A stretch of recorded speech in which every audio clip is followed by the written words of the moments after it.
grab that with my thumb over, but if your hand doesn't cooperate, then you just use this finger.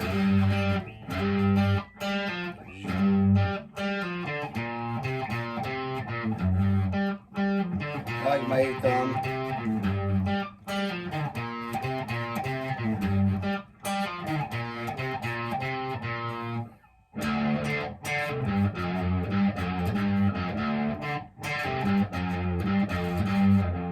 Now, same thing on the B. I'm sorry, or the A rather.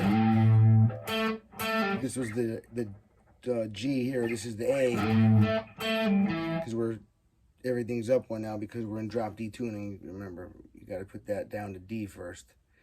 So it's an octave lower than your 4th string D.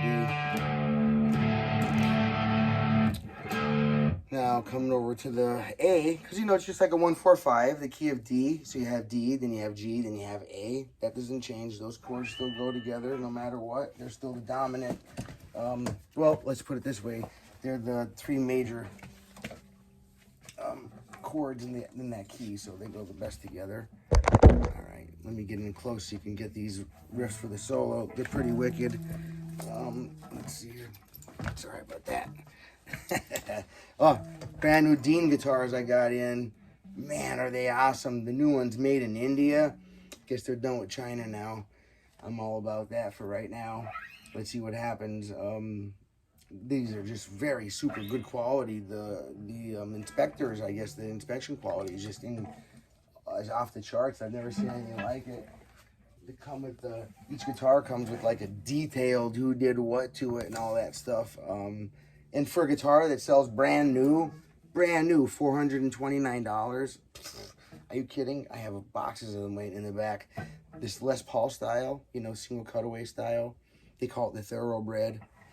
You see the other one behind me over, where is it? Oh yeah, over there. That's the S or Strat style kind of guitar.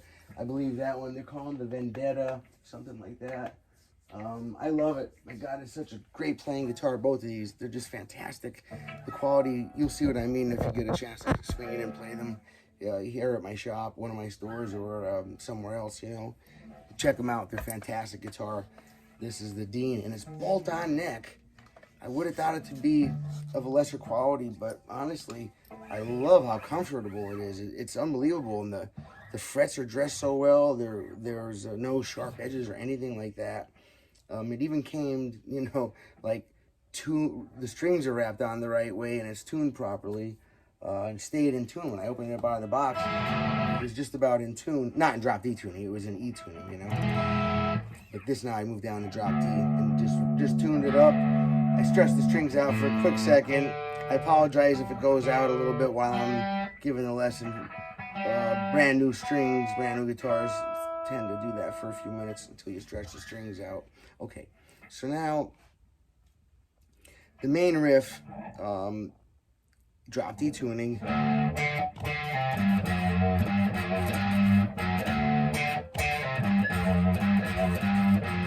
Remember to hit the like button on the video and subscribe to my channel if you haven't.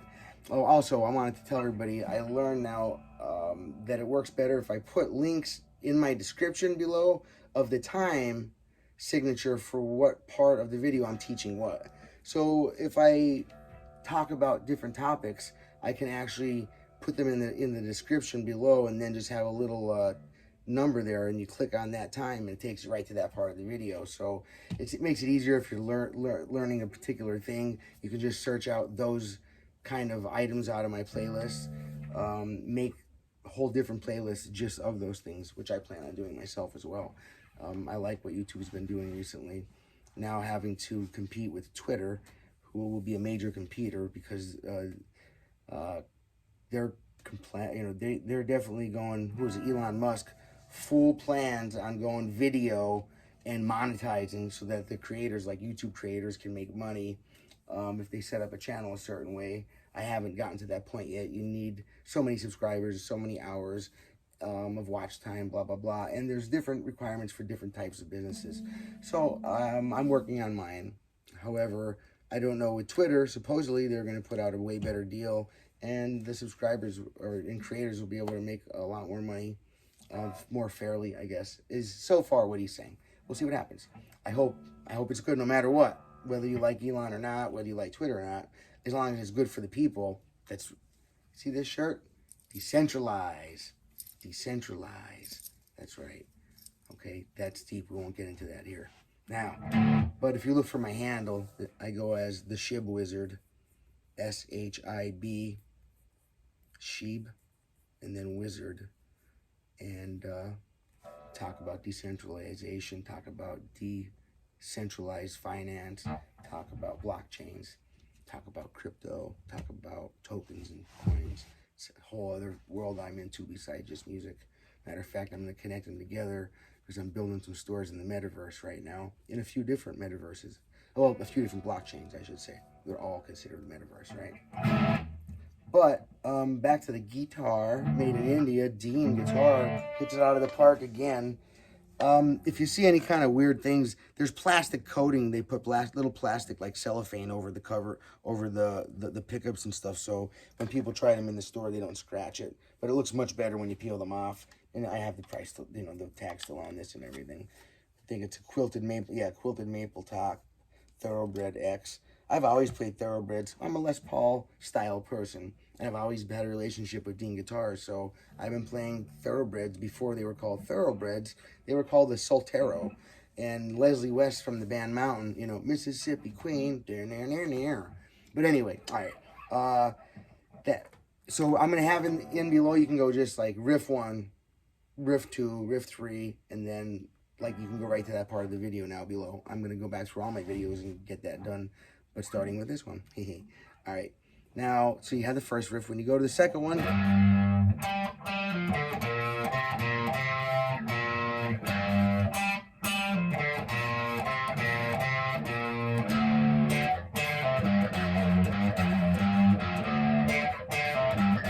don't forget a nice vibrato on that F note here. That's F now, because E. Now that's D, E, F. That's why that's a G, and that's why that's a B. Then your A. I'm sorry. Back to the D.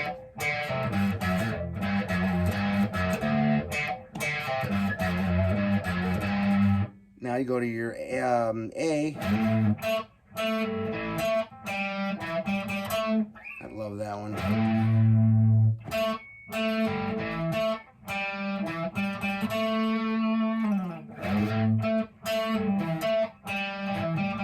Or thumb over. Or you can use your third finger and pinky. Watch. Middle finger. A lot of ways to approach that. Player's choice. I'll show you exactly what I'm hitting there because my hands aren't moving much. Okay.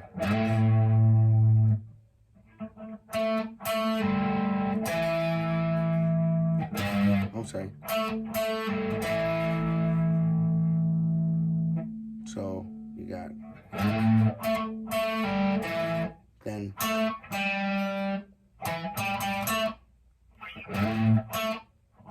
that's a pull off. Okay.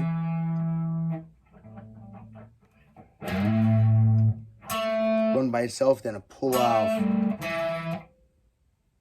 Okay.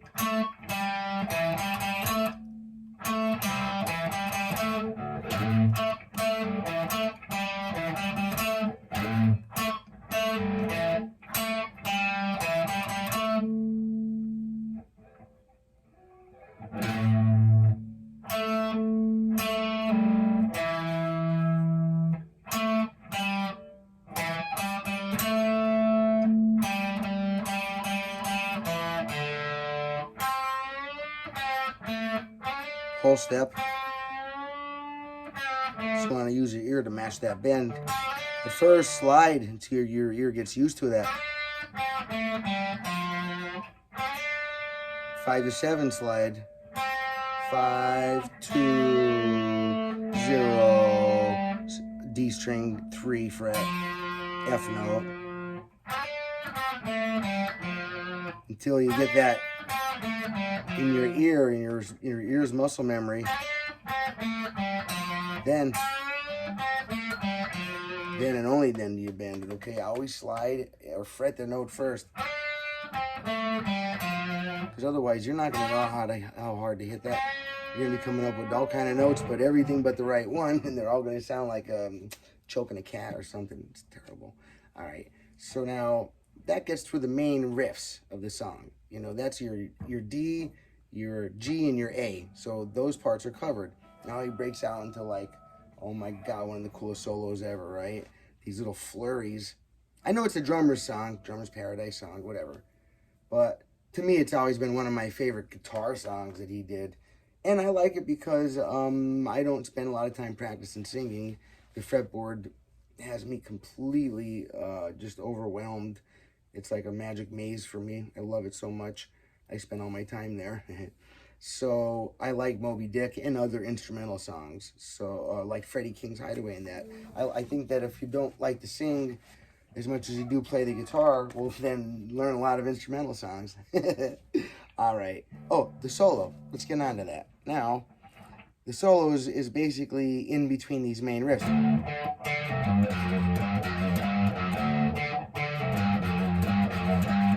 3 times after you come back around from the turnaround. Okay, so after you do your B, then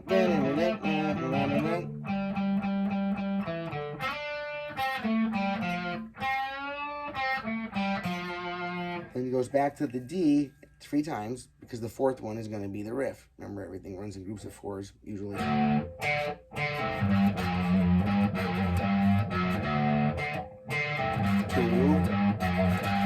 3. Now I'm in my D pentatonic or blues position. Oh, I'm gonna drop 2 now.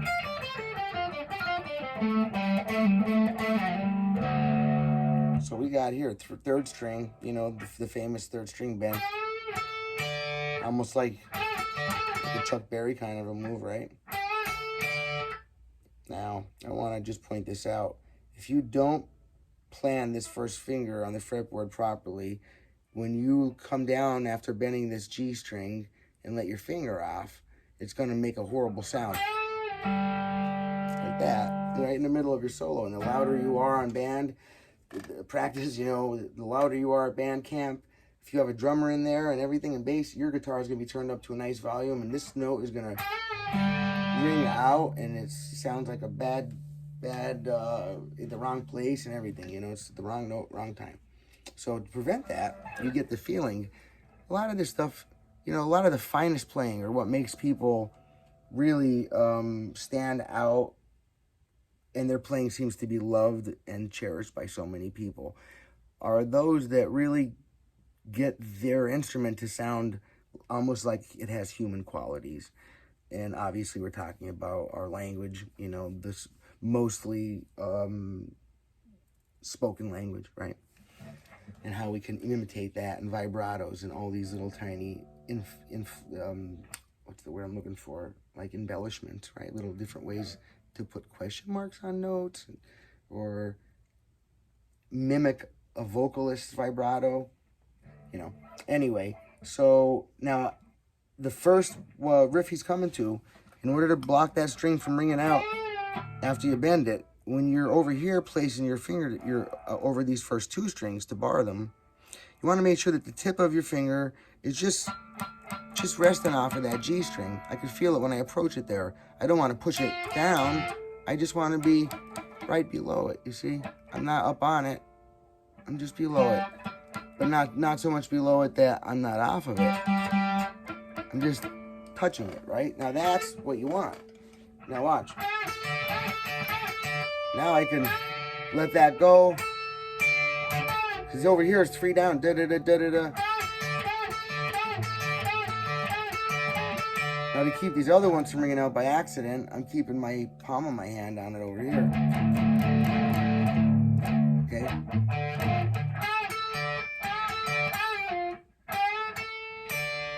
first phrase is just, it grabs that same note he started on, but now I no longer holding the bar. After I do I'm done with the bar. I come back, and that's just the same note you started on, bending it up.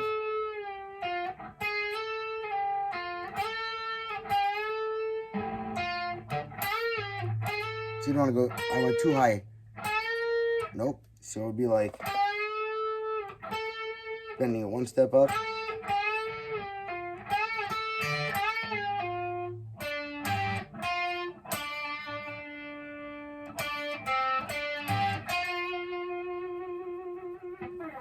Kind of reuses the same idea when you go over here, right here. The way he comes down on the note below, on the string below, same fret. He does the same thing here. And that's a bend, release, pull off. And then you're not hitting it again until you're coming on the 12th fret D string. Okay.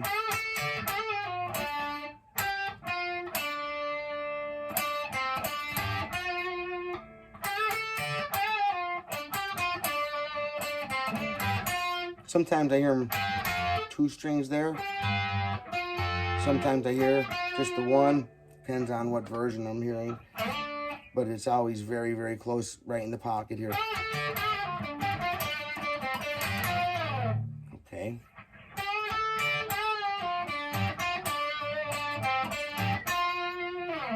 Back to...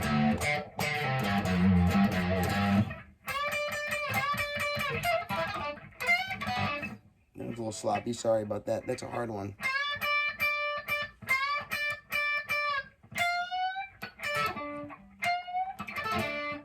A couple interesting things. You got to make sure you're bending to that right note, which is a D note. He's bending from a C to a D. And while it's up, while he's holding the note up bent to the pitch he wants, which he hears, right? He has a good ear. That's why he's Jimmy Page. Right there, I would suspect. Yep. So then while it's up,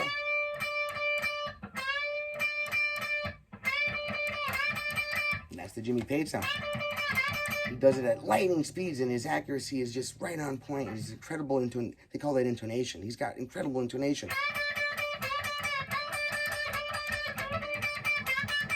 So the first starts out there, and I'm still on this blues scale, this D in drop D. So now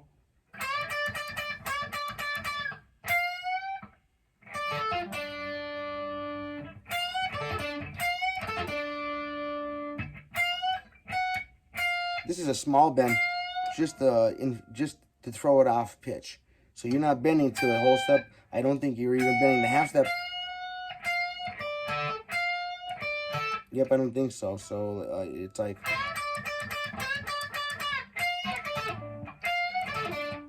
and this is, it's called staccato, when you kill a note right after you play it. So I hit it, roll my finger right off of it.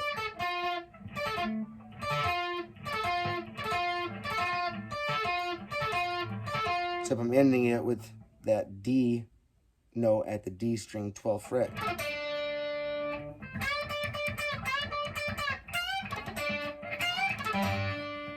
Okay, then he changes to the A over here. Okay, which is... Then...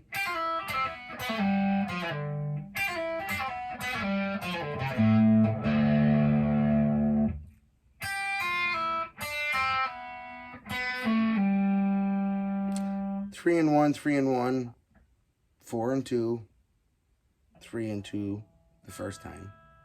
The next time, 3 and 1, 3 and 1, 4 and 2, and then he does a quicker, the same amount of time. He does 3 2 0 3 2 0.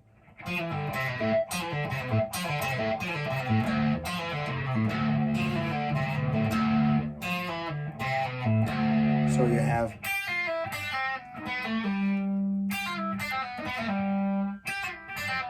it's hard to see that on camera, huh? So and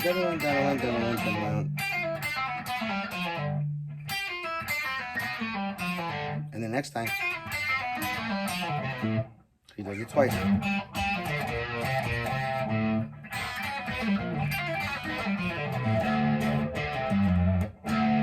Back to this for one, and then one of my favorite riffs of anything ever.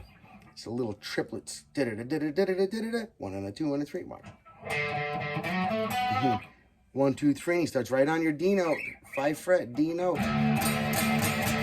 Open D, but I'm just showing you D, right? So it's 3. 1, 2, 3. 1, 2, 3. So 3 here. 1, 2, 3. 1, 2, 3. 1, 2, 3. 1, 2, 3. And then he ends it. Come right down to that E pattern again, and that's ending on the E note again. So you got 1 and a 2 and a 3 and a 4. I'm sorry, 1 and a 2 and a 3 and a 4 and a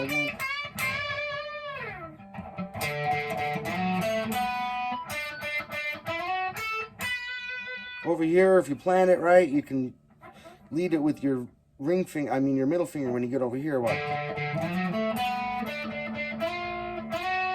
Because then you're set right for this.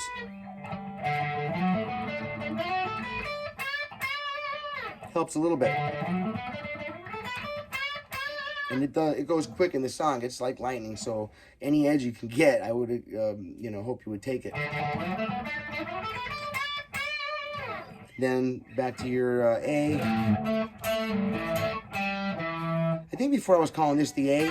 I'm sorry, I keep saying that because I'm in drop D tuning. That's the G, okay? When we went to, that's calling that the G move, okay? And then your riff over the G is.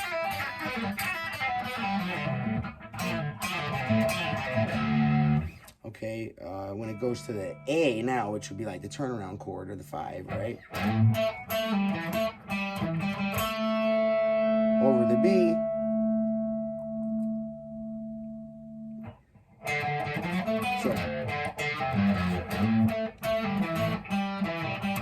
So it goes back to that to finish it. And then like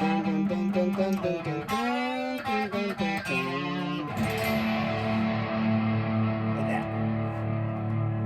Now I've been getting copyright claims on my channel when I play a piece of a song too accurately. It says I'm using their recording in the background, which I am not. It's just that I am playing it very accurately, and I'm tuning it exactly and all this stuff. So I don't want all of my efforts to go. If some get copyright claim, that's okay. I throw some into the fire. It's sacrifice. If it makes a better lesson for you guys, then I do it that way, and I don't care if they copyright claim it. What that means is that if I leave it up, then whoever I am using, like in this case, if I were to play the song Moby Dick all the way through for you all, then that I would be breaking a copyright claim because I can't play his song. Now, to educate, I can break it down and show you how he does it. That's fair game. However, I can't use his song in making it. I can play it in parts, but I can't, of course, play the whole song like entertainment. I would just suggest watching him on a real video and slow it down. Although if you go to a real video that's a produced video, honestly, like those guys, what you're seeing, they recorded it in the recording studio, then they went out and they made the video. Their hands usually don't line up very well. Once you start looking for real trying to copy it, it doesn't work. They're not really playing. It looks like they are, and they're close enough that you wouldn't notice, but you can't really copy somebody by watching them that way, unless you find the live recordings. But with Zeppelin, even their live ones, most of them that come up were from The Song Remains the Same record or release, and that was like from a movie, the soundtrack to their own concert, compiled like over a week of concerts or something, or 5 days of concerts, something like that. But what part you're watching during the movie doesn't necessarily mean that that's what you're seeing them do. It might not be what you're hearing, because they took the best visual part from every song and then match it with the best audio from the same tour. so you're not getting the audio from what you're looking at in almost any occasion. Because think of it, the chances that you got the most excellent camera out of like 20 cameras shooting it, and then the most awesome, you know, recording of it as well. It doesn't always happen that way. So you make the best out of the material you got. All right. That takes it through the entire thing, and then it goes into a giant, like, half-hour long, yeah, about as long as this whole video was, 26-minute long. I think that's how long Moby Dick is live, about 28-minute long. And then when it comes to out of the solo, to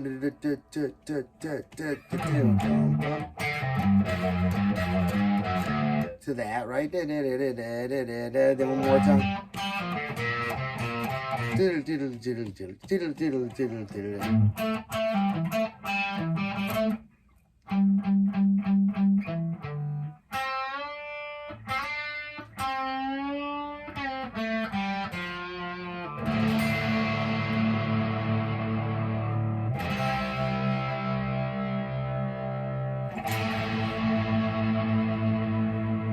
I almost forgot at the very end of the song, you do some crafty. D, then C, and then A, and on the 5. Jimmy Page is quite cool, great producer. All right, I'm Wayne Sorbelli, sitting down here in my little music store on the very, very tiny island of Key West. If you're not familiar with it, type it in. It's a very small place. At its widest, well, in the middle of the island, it's 1.5 miles wide, and from tip to tip, kind of looks like a brick. It's 1.5 miles wide in the middle, and it's almost 3.75 miles long. It's just a little tiny spot. It's 90 miles between Florida and Cuba. Yeah, and it's basically the beginning of the Bermuda Triangle, and it's basically where the Atlantic Ocean meets the Gulf of Mexico, and that's where that line of bodies meeting. Okay, Wayne Sorbelli, please like the video if you haven't yet already. Please share it with somebody that you think they may find it useful, and subscribe to the channel if you haven't. It helps our algorithm big time, absolutely. Any comments, even if they're negative, go for it. If you want to put something negative in there, I don't even care. If it's too bad, I just edit it out anyway.